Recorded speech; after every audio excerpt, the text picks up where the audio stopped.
Buongiorno. Hello. Yep, I'm being silly again. Don't mind me. Okay, I'm just putting some grated cheese in here. Asiago, cheddar, whatever your thing is. Yeah, so I'm making tuna melt. This is a video kind of response to, well, no, just a video back for Kimmy's Kitchen and More.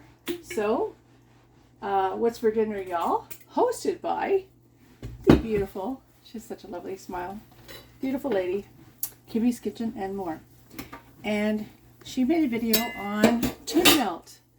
And I thought, oh, that's so great, because I practically lived on it as a kid. This stuff, it's very different. Mine's different from hers, and that's okay. Different is fine. So anyway, I got olive oil. Back in the day at the farm, we had butter, homemade butter.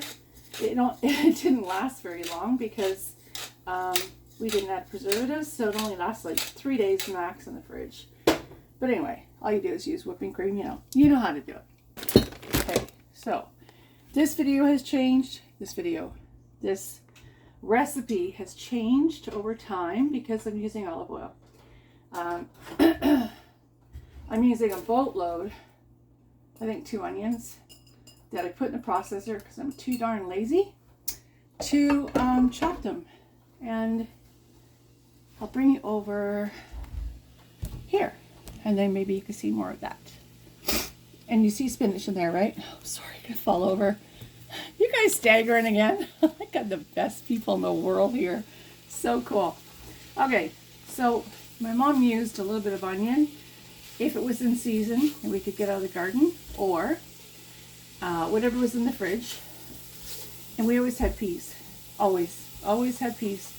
So her recipe was a little bit of onion, peas, a can of tuna.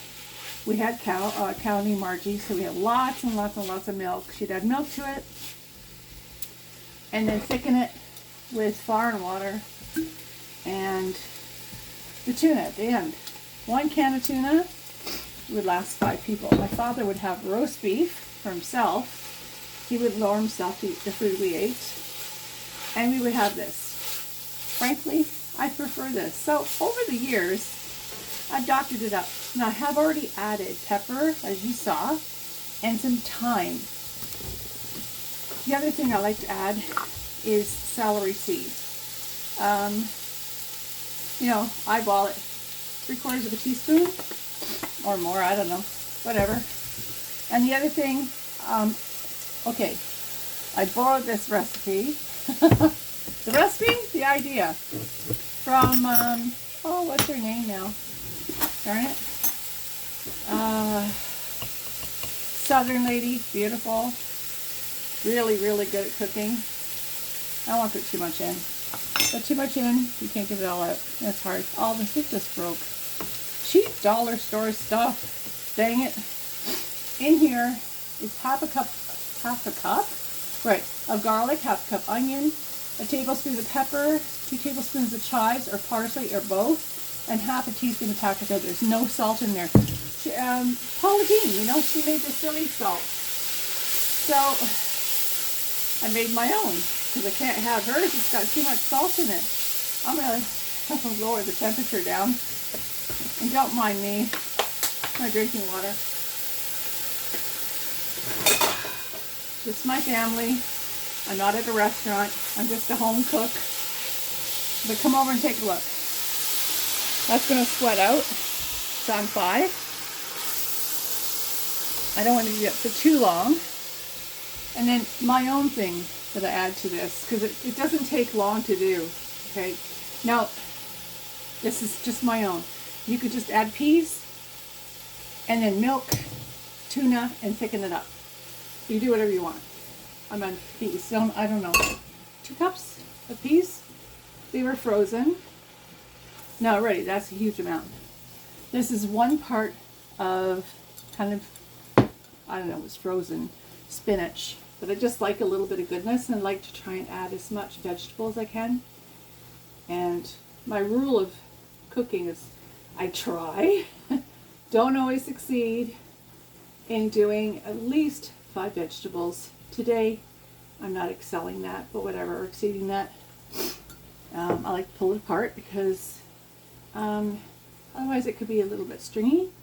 But again, this is just another vegetable. If you don't like this, add corn. Add whatever you want. I don't care. Not my thing, whatever.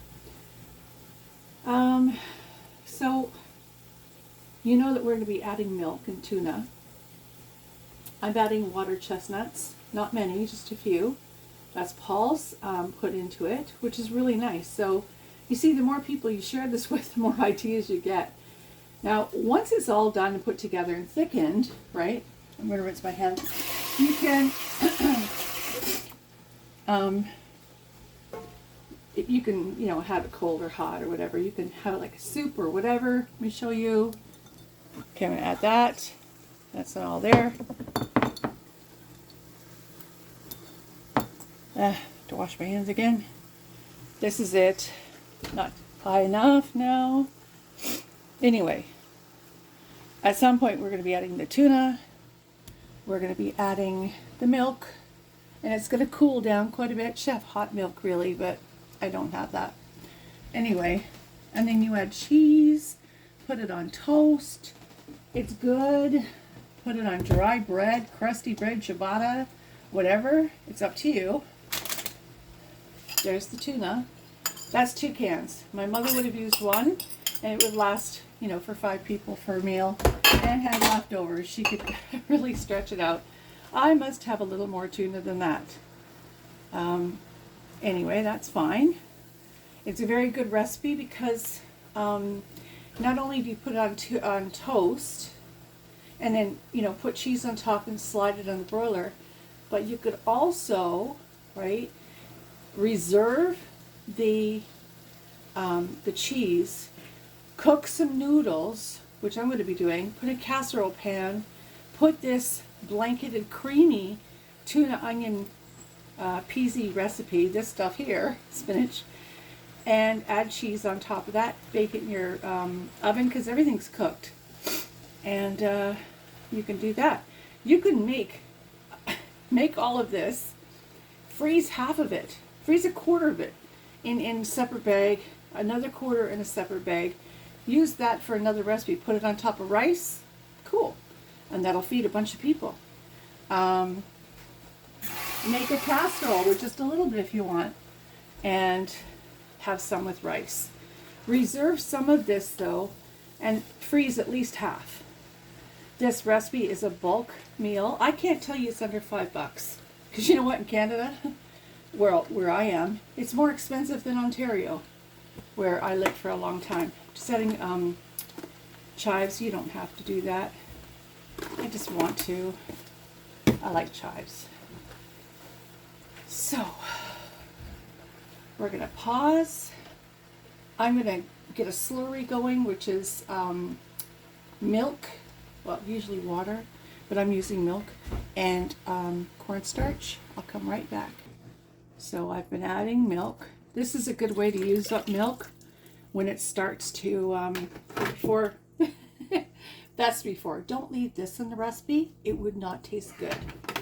You want to put that in the blue box after you rinse it off. I'm going to turn up the heat. I don't want to scorch the milk, but I do want it to come to a temperature where, I'll show you what it looks like. There we go. Okay, when it starts to bubble, I'll bring you back. One thing I should say is if you can have pepper, you want to season this really, really well. If you like salt, taste it first because it's tuna and it's going to have cheese. Taste it first. I'm putting a lot of pepper because this is going to make 4 different sections of meals are going to go a long way. Okay, folks, take a look. We've got a nice boil. Okay, I got my slurry, milk, and cornstarch. Now, if it gets too thick, which it probably will, I added a lot. It's okay. All right, I want to turn this bad puppy down because you'll get burnt. I'll get burnt. You can add water. which is always good to have on the side. Or you can use tin milk, regular milk, whatever kind of milk you want to. It's thickening up really, really nice. I've turned it down to 5. I did add about 2.5 tablespoons of Asiago cheese. That's too high. I'm going to cook the cornstarch out. It doesn't have to cook out like flour, which is nice. I'm going to remove this from the heat just a wee bit. There we go. Now, I can sit over there and just pure. It's all done. Now, if you want to see how I do the casserole, this will be the base, and noodles and cheese come back in that video and I'll show you. Until later.